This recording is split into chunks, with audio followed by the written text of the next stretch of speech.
Welcome to Rome. This is The Bittersweet Life with Katy Sewall and Tiffany Parks. Hi there, I'm Katy Sewall. I'm Tiffany Parks. I am a public radio producer. Former, I suppose, if you want to talk technically, because I'm now in Rome for a year, living here through the end of June. How about you, Tiffany? I've been living here for almost 10 years, so pretty used to it by now, but it's nice to be seeing Rome through the eyes of someone who is here temporarily. Yes, and you have a good friend from back home. Tiffany and I have known each other for, I don't even know how many years, since the 7th grade. 6th grade. 6th grade. I always do that. Well, I picture you as 7th grader. At least 20 years, I think.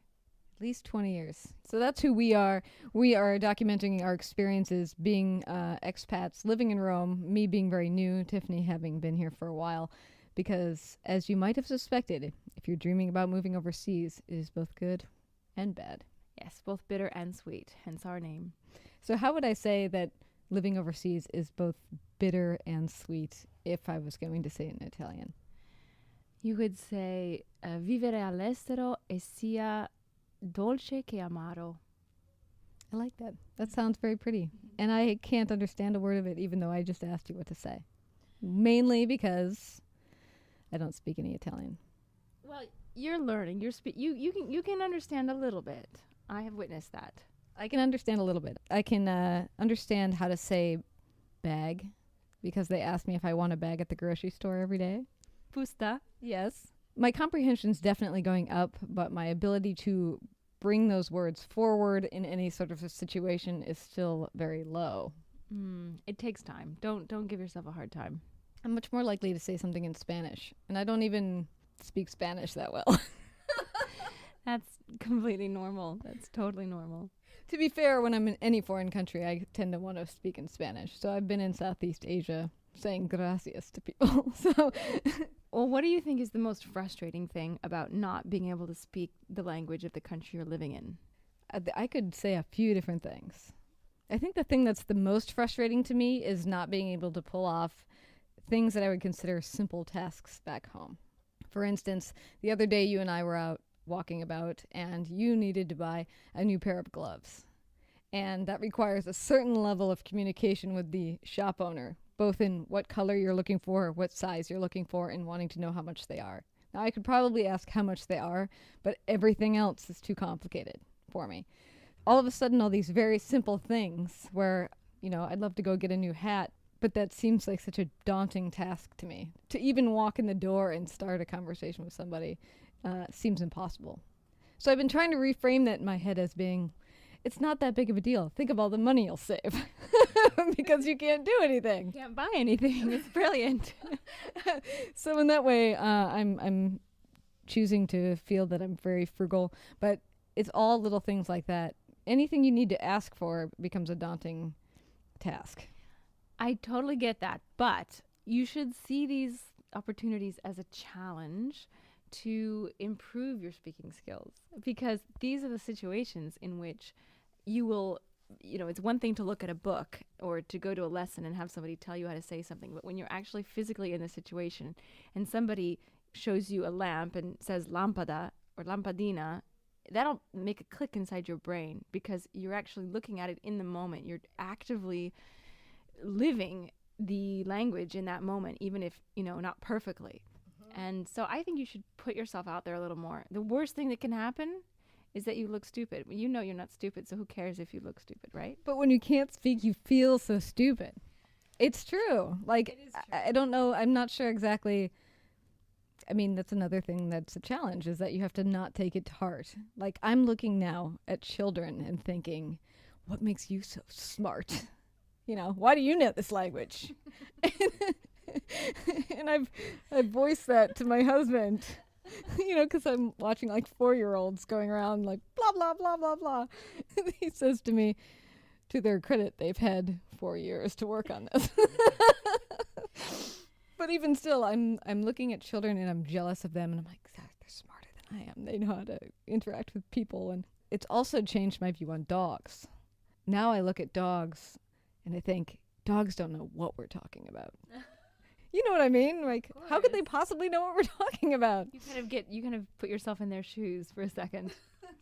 And dogs don't really listen very well. Maybe they know their names, but other than that, when you're like going, "Oh, aren't you so cute? Put your little sweater on," they've got no idea. And I feel like I'm about as smart as a dog. If they ask me, "Do you want a bag?" I can be like, "Yes," or "No." Same as, "Would you like to sit?" or "Do you want a bone?" But if anybody says, "Can I take your order, please?" or "Where is the bathroom?" I'll look at them with a puzzled look. I don't know. What are you talking about? It takes time. Don't beat yourself up about this. And I do know what you mean when you say that you feel like it makes you feel stupid. I felt when I first moved here. Now I spoke Italian relatively well when I moved here, not fluently, but I had had several years of lessons, and I had traveled here for medium length periods many times. But what I noticed was I had no sense of humor in Italian at that time. And I feel like someone who, I can crack a joke every now and then. I can make people laugh. In Italy, I couldn't make people laugh because I didn't know how to joke. And I couldn't take a joke either because I couldn't tell when people were joking.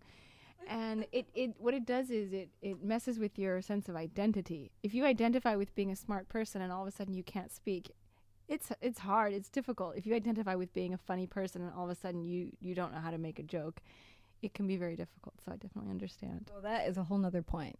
I feel like I'm not adding anything to society whatsoever. The only thing I'm adding is understanding enough to get the heck out of the grocery line so that the people behind me aren't irritated. But exactly that, like you feel like you can't get to know anybody. Nobody has any sense of who you are as a person. And I'm sure I'd feel differently if I was staying for longer. I would need to solve this problem.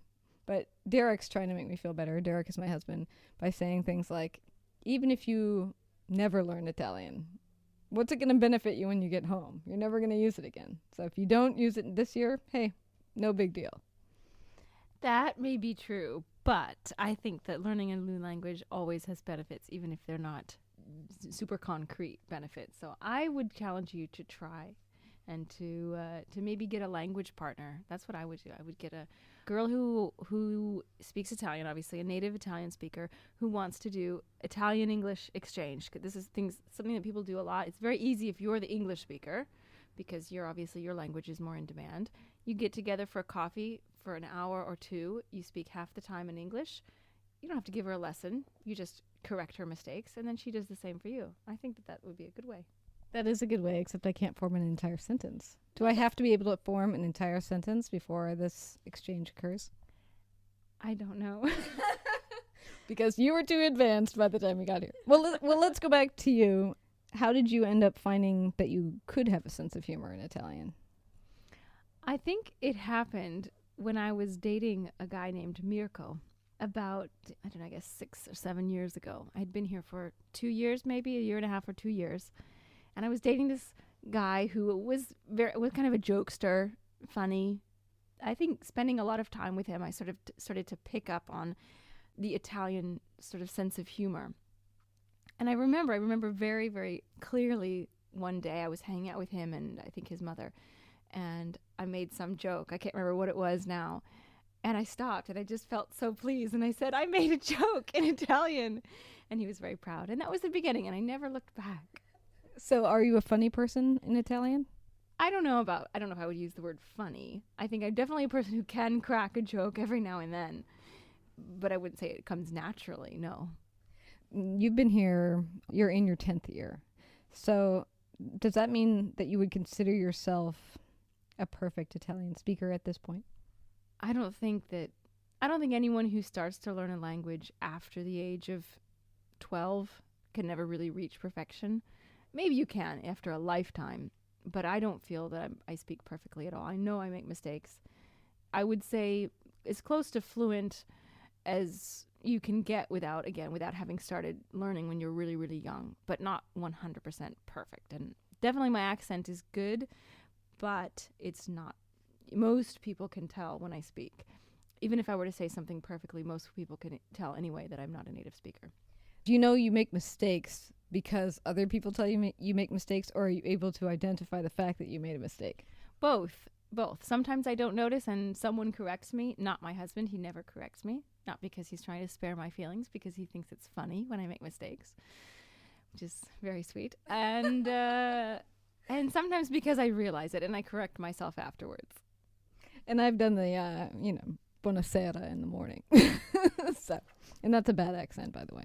Well, it's not so bad. I've heard worse. I actually say buongiorno a lot in the afternoon because in Italy, when you say buongiorno, literally means good day, but you technically only use it until about 12, 1 o'clock, maybe 2 o'clock at the absolute latest. And then you got to switch over to buonasera, which is sort of a cross between good afternoon and good evening.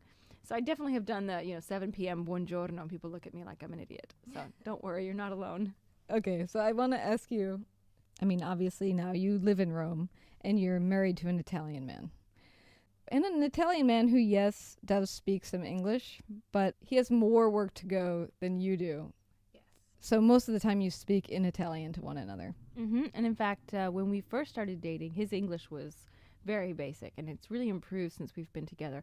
Not so much because he and I speak it, but because whenever we are around my parents or my friends who don't, because I do have some friends who live here who don't speak a lot of Italian, he has a lot of opportunity to speak English. So he's improved indirectly thanks to me. But definitely no, we speak Italian together 99% of the time. It's interesting. It's not. It's great in the sense that I get constant practice, but I don't know that it necessarily. I don't want to say I don't need it because that makes me sound like a snob, but I speak it all day at work, and I speak it quite often, in my daily life, and I speak it with his family. So it would be nice to speak a little bit more English at home. It would be a little more relaxing. Well, here's the thing I want you to describe to me is if you can speak Italian fluently, you can say anything that you want to say. Why do you miss speaking English? Well, because I can't actually say anything that I want to say. I can probably say 99% of what I want to say. But every so often, there is a phrase that is just a little bit too complicated. And that's when I realize that I'm not 100% fluent. I'm not perfect. And it becomes difficult or complicated. There are times when you're having an emotional argument with someone, your spouse, and you just want to scream in your own native language. And actually, I do. When we're fighting, I very often go into English. Of course, that hardly ever happens. It doesn't help your side of the argument. Well, exactly. It doesn't. No, every language has its own. It's funny. I said that because the word that came to my head was sfumature, an Italian word. Actually, I can't think of the English word. That's what happens sometimes when you live in a foreign language. There are words that you use that you don't necessarily know the English translation. So sfumatura, I guess, would mean like shades of gray. There are many shades of gray in a language. There are subtleties. And also there are connotations. The way you say something, when you say something, if you translate it word for word into another language, it can technically mean the same thing, but there isn't the same subtext as what there would be when you speak English, for example. And so sometimes I want to say something and it doesn't come out as strongly as I would mean it in English. And that's very frustrating. Can you think of an example? The phrase, "you've hurt my feelings." Okay, I don't think that this exists, this phrase in Italian. You can say, "hai fatto male alle mie sensibilità." It doesn't make sense. I mean, it literally is the same words, but it really doesn't make sense. And I don't think that there's a direct translation for this, sort of a way to say that you've made me feel bad. It's not, it doesn't exist. It's not, or even if it does exist, it's not exactly the same. So you would need to say instead, that made me feel bad directly. Yes. You could say that. It has no poetry, is that what you're saying? Well, maybe. I don't know. I just think that there are definitely subtleties to a language that when you're speaking in a foreign language, it doesn't matter how well you speak, it'll never be exactly the same. It's just like a book. You can translate a book and it can be beautiful, the translation can be wonderful, or a poem, but it's never the same as the original. Mm-hmm. Would you say that your husband doesn't fully know who you are because he can't speak your language? That's very intriguing. Or do you not fully know who he is? I think it could be true, but I actually think that makes things more interesting. There is a little level of mystery when you don't. I shouldn't say we don't speak each other's languages, because we do, but when you're not fluent in the other person's language, when your mother tongue is not the same as the mother tongue of your partner, there's a little bit of mystery there. Especially for me, I think, because I can, go off and shout and scream and speak really fast in English, and he's not going to probably get it all. But I don't necessarily think that's a bad thing. I think that it's good to have a little bit of mystery in a couple. But I also think that not being able to speak the same language could possibly prevent some fights, because sometimes you just don't have the energy to try to explain yourself or complain about something in another language. So you just sort of let it blow over. If it's serious enough, obviously you do. You pick your battles, because you just exhaustion forces you to. That's interesting. So it helps you not fight, and it helps me not spend money. It's brilliant. And not fight or do anything with anyone in the outside world. Yes, I think it's a great reason to move abroad. So you should all try it. To learn another language. To live in a language that you're not used to, either to save money or to not fight with your partner. One of those two reasons. If I may, another great reason to live abroad, if you look anything like the place where you're moving, because I'm a bit of a shapeshifter. I could look Italian. I could look like I'm from Mexico. I've been told I look Welsh sometime. Anywhere I go, everyone's like, pass for Black Irish. You're right, exactly. So everywhere I go, everyone thinks it's possible I could be native. But you even said that in traveling to Vietnam many, many times. Yes. Even in Vietnam, people thought that I was the child of a mixed marriage, a half Vietnamese child, because I was often traveling with a Vietnamese man who was exactly my same height and coloring. So I think that people thought that my mother was American and my father was Vietnamese. That said, a little bit of a shapeshifter in my look. One of the great things for me coming to Rome has been being asked for directions by tourists. And as I started to learn, how to give them directions, where things were, so I could give accurate directions, now I get complimented on my English, which is wonderful. And one woman I was giving directions to after I finished, she said, "Wow, you I have to just say, you speak excellent English." And I said, "Thank you." That's it. You didn't tell her you were American. Heck no. That was like my biggest, my most joyous moment. Yes, I do speak really good English. That's true. And I don't even speak really good English. No. That's the thing. As a foreigner, you do, though. Right. Well, it's funny because I actually don't look Italian. Most people think that I'm not from there. They know that I'm not from there, I should say, because I'm not from anywhere but America. So if I'm ever traveling, people can tell that I'm the only exception to that is when I was in Budapest. Oh. And I was in a taxi cab, and the cab driver started speaking to me in Hungarian. And I said, I don't speak Hungarian. And he looked at me and he said, "Oh, you look just like a Hungarian girl." So I don't know if that's a compliment or an insult. I'm going to say it's a compliment. I'm going to go with it. I'll go a compliment. But no one thinks that I'm Italian. In fact, it kind of annoys me sometimes because I walk into a restaurant, and this happened just yesterday. We were waiting for you at our favorite pizzeria, Dar Poeta. I was late? No. But anyway, I walked in with my Italian husband. We were sort of chatting amongst ourselves in Italian, and the waitress comes up to me and asks me how many we are in English. My husband's not very dark. He's got light brown hair, I would say. And he has a kind of, I don't know. I don't think he looks super Italian. He doesn't look American, but he could kind of be from anywhere. Most people assume that we're not Italian. And that kind of frustrates me, I have to admit, when people automatically assume that I don't speak English and they just start, or they don't speak Italian. That I don't speak Italian. And so they immediately start speaking English to me. That's interesting. See, I have the opposite problem. It's that people speak Italian to me, and then, not always, but a lot of times they'll speak Italian to me, and then they'll look at me with that moment of realization when they realize, oh, I'm dealing with an English speaker here instead. And I'm sure it's not that sinister. I'm dealing with an English speaker instead. You're a straniera, a foreigner, the dreaded foreigner. Yes, and then they have to say, bag. At least I've got that one down. And they'll always say it like that, too.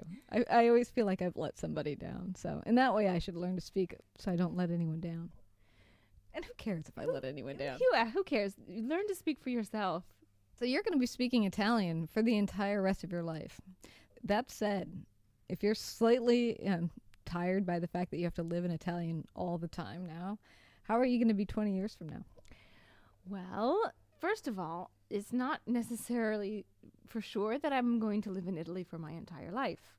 That's true. You never know. But if we have children, I will speak only English to my children. This is a decision that I'm very, very secure on. I know some people who are raising children here who half of the couple is an English speaker, the other half is Italian. And a lot of people sort of get lazy, or they just sort of let it slide, and the kid's going to naturally want to speak Italian because they're growing up here, they're going to school here, all their friends are speaking Italian. So if you are the parent of the other language, you have to be vigilant, and you cannot let that child speak to you in any other language. You have to pretend like you don't understand. I have one friend who's good at this. She literally pretends like she doesn't understand Italian when she's fluent, but it's for her kid's sake, so that they get so used to speaking English with her that they never even try to speak Italian. So this is obviously for the kids' benefit, because obviously I would want my children to speak perfect English, and for my own benefit, because that would be one more person that I would get to speak my own language to. How do you imagine dinner table conversations happening in this scenario? Very good question. I think that I will force my husband to speak English, and when we're together, I will just force him. I don't know how I'm going to do that, because he's a very stubborn man. This reminds me of a story you told me where you were trying to teach your husband English. And once you catch on to which story I'm telling, you should take it over. But you're trying to teach your husband English or improve his English, I believe, leading up to when you were getting married. And so you said, we're going to take a walk and we're going to speak English the entire time that we're walking. Do you know which story this is? I can't really remember. No. We're going to speak English the entire time we're walking. We're going to go out for a walk for like an hour. And going about the walk, and as you start to approach your apartment, you realize that you're speaking in Italian. And you can't remember when you've switched over. Somewhere along the way, he switched and started speaking to you in Italian, and you just kept going with that. Because for you flow back and forth between the two so much, I guess in this situation you didn't notice. If he could do that without you even noticing. Well, I guess I'm just going to have to be extra vigilant. I don't know. I don't know what to tell you. I hope that I'll be able to. Maybe I'm being overly confident. Yeah. But I will try. That's all I can say. I will definitely try. I would like to learn another language because I feel like it must be good for your brain. I think it is. I think it's definitely proven. They've done studies on this, that it's good for your brain. So I think that now is the chance, and now is your moment. Okay, fine. All right, I'll do it.